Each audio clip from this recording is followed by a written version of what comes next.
I woke up before dawn, staring at the ceiling, unable to believe the day had finally come. My little boy, Mason, 5 years old, with his messy brown curls and that tiny gap in his teeth, was starting school today.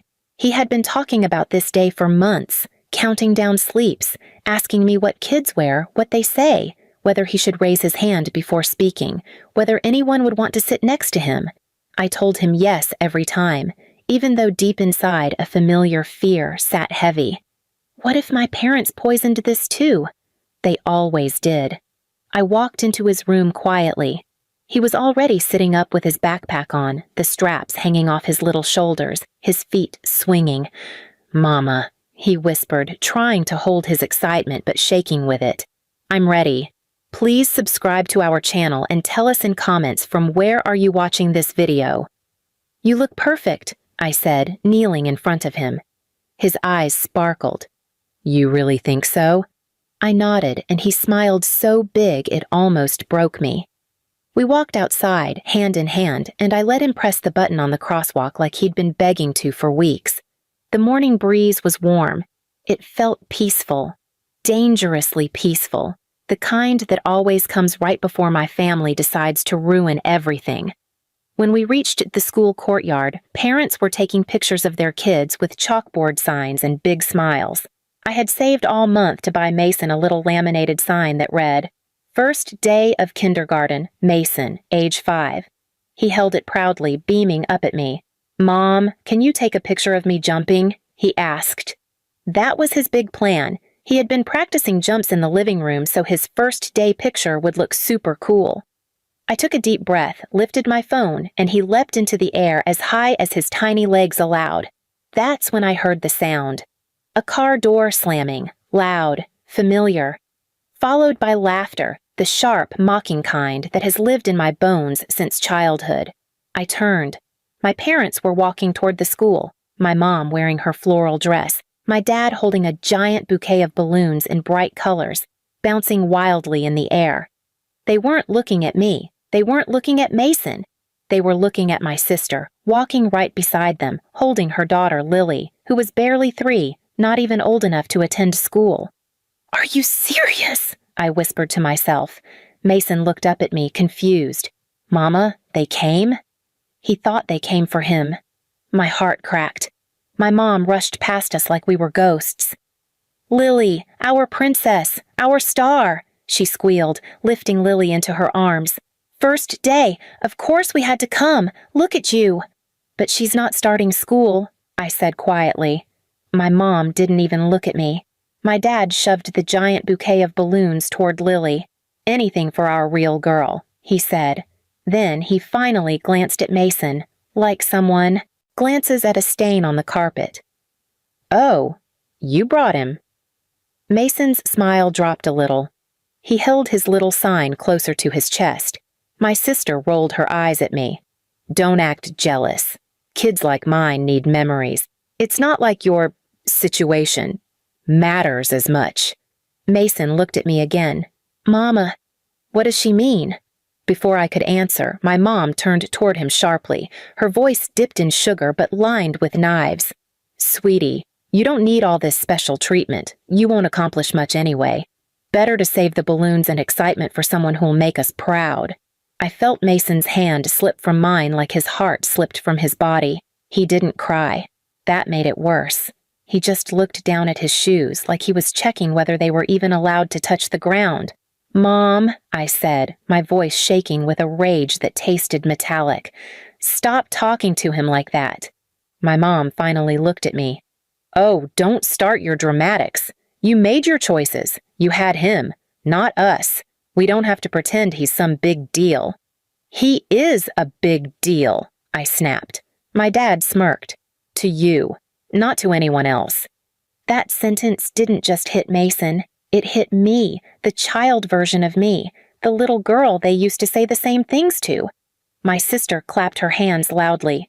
"Take pictures of Lily. Come on, don't waste time on that." She flicked her chin toward Mason. My parents immediately lifted their phones, yelling about angles and lighting as if they were photographing royalty.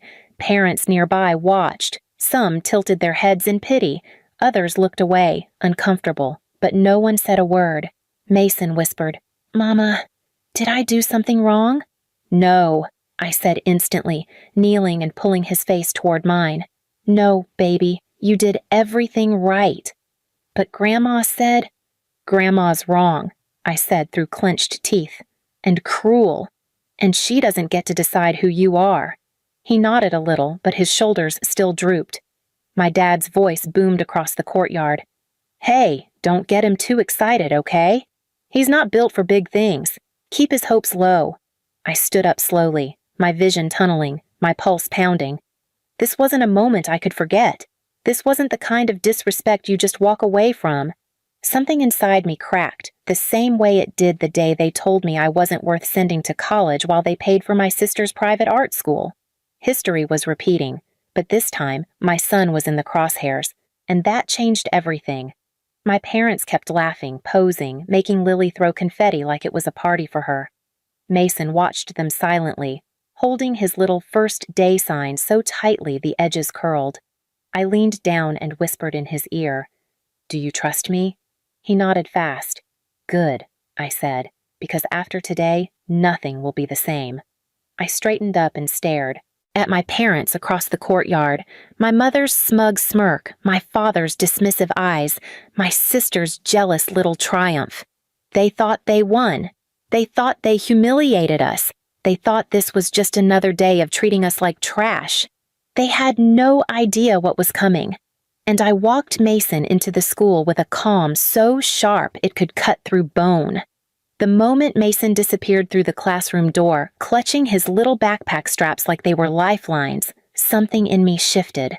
I stood there for a long second, staring at the door he'd gone through, forcing myself to breathe through the shaking in my hands. He deserved a first day free of humiliation. He deserved joy. He deserved a family who lit up when they saw him, not one that smothered all his light. My parents were still outside, loudly singing "Happy First Day" to Lily, who wasn't even old enough for school yet. My sister had pulled out a portable speaker. She was actually filming a TikTok about it. Typical. She caught sight of me walking toward them and rolled her eyes dramatically, tossing her blonde hair like a teenager. "Oh God, here she comes. What now? You really want to ruin this for Lily too?" I didn't respond. I didn't stop. I walked right up to my mom. "You humiliated my son," I said quietly, but the edge in my voice sliced through all the noise. My mom blinked. "Don't make a scene. You're always making scenes." "I didn't make a scene," I corrected. "You did. You always do." My dad scoffed. "Overreacting again. That kid is too sensitive. Toughen him up." "Toughen him up?" My voice cracked into a bitter laugh. "By telling him he won't accomplish anything on his first day of school? Are you insane?" My mom crossed her arms. "We tell the truth. Better he learns now than gets disappointed later." "The only disappointment," I said, "is the people standing in front of me." My sister let out a dramatic gasp. "You're jealous. Admit it. You're always jealous that Mom and Dad love me and Lily more." I stared at her cold. "They don't love you. They use you. They control you. And you're too obsessed with being the good daughter to notice." She stepped forward, her voice cutting. "At least I'm not a single mother who ruined her own life." My jaw clenched. "My life isn't ruined, and neither is my son's." My mom laughed, a short, sharp sound. "Please, he'll end up like you, struggling, begging, barely scraping by. We're just being realistic." "Realistic?" I repeated. "Or cruel? Because there's a difference." My dad sighed impatiently. "Whatever. We've got better things to do. Lily has a whole photo session planned. You don't need us. You never did." "Don't worry," I said. "I won't need you. Ever again." My mom waved a hand dismissively. "You say that every time you get emotional. You'll be back. You always come running. When you need something." That was the moment a strange calm settled in my chest. Not rage, not despair, just clarity. "I'm not coming back," I said. "Not after today." They didn't take me seriously. They never did. They smirked and strutted back toward the parking lot, arguing about where to get lunch. But I watched them walk away, knowing something they didn't. They had crossed a line they couldn't uncross. When I picked Mason up after school, I found him sitting on the edge of the playground sandbox, drawing shapes in the dirt with a stick. He looked smaller than he had that morning. "Did you have a good day, baby?" I asked gently. He nodded, but slowly. "I liked my teacher. She's really nice. But some kids asked me where my balloons were. I said I didn't get any." My heart twisted. He continued. "One girl said, 'Didn't your family come?' I said yes, but then she said she didn't see anybody with you." He swallowed hard, staring at the sand. "So, I told her my family left already because they had something important to do." He looked up at me, eyes shimmering. "Mama, was I not important?" I sat down beside him in the dirt, not caring about my jeans, and pulled him into a hug so fierce he melted into me. "You are the most important person in my world," I whispered. "You are the brightest thing in my life, and you don't ever, ever let anyone tell you otherwise." He nodded into my shoulder. The teacher approached us, smiling warmly. "Mason did wonderfully today. A little shy, but very kind." He helped another boy who dropped his crayons. Pride filled me. "That's my boy." But as she walked away, I saw my parents' words still haunting him. He wasn't smiling. He wasn't bouncing. He wasn't the little boy who woke up excited to jump for his first picture. They stole that from him, and I decided to take something back. That night, after he fell asleep clutching his stuffed dinosaur, I opened my laptop. I didn't cry. I didn't hesitate. I started making calls, sending emails, filling out forms, applying for things, registering for things, changing things. Not for myself, for him. By midnight, I had a plan. A real one, a big one, a painful one, but necessary, because my parents thought hurting a child was just another Tuesday, and they were about to learn that I wasn't the quiet daughter they could push around anymore. They had no clue that the next time they needed me, the world would look very different, and I wasn't going to answer. The chance to cut them off didn't come gradually. It hit all at once. 3 weeks after Mason's first day of school, I got a call from my sister at 6 a.m. I let it ring. Then it rang again, and again. Finally, my phone buzzed with a text from her. "Call Mom, it's an emergency." I didn't. I was pouring cereal for Mason when my dad's name lit up my phone. I declined it. He called again. Declined. Then, again, declined. Mason looked up from his bowl. "Mama?" "Eat, sweetheart," I said softly. "We're okay." A minute later, my voicemail beeped. My mom's shaky voice. "Your father collapsed at the store. They won't treat him until we provide insurance information. You have it on your policy, remember. You added us last year. Just call us back." I froze. Yes. I had added them to my employee insurance back when I was still trying to make them love me. Back before the endless insults. Back before they told my son he didn't matter. But 3 weeks ago, on that quiet midnight, I had submitted the removal forms, effective immediately. No more access, no more benefits, no more entitlement. My mom kept calling until voicemail cut her off again. "Please, they're asking for your authorization. Just answer. Stop being dramatic. We need you." The hypocrisy almost made me laugh. Need.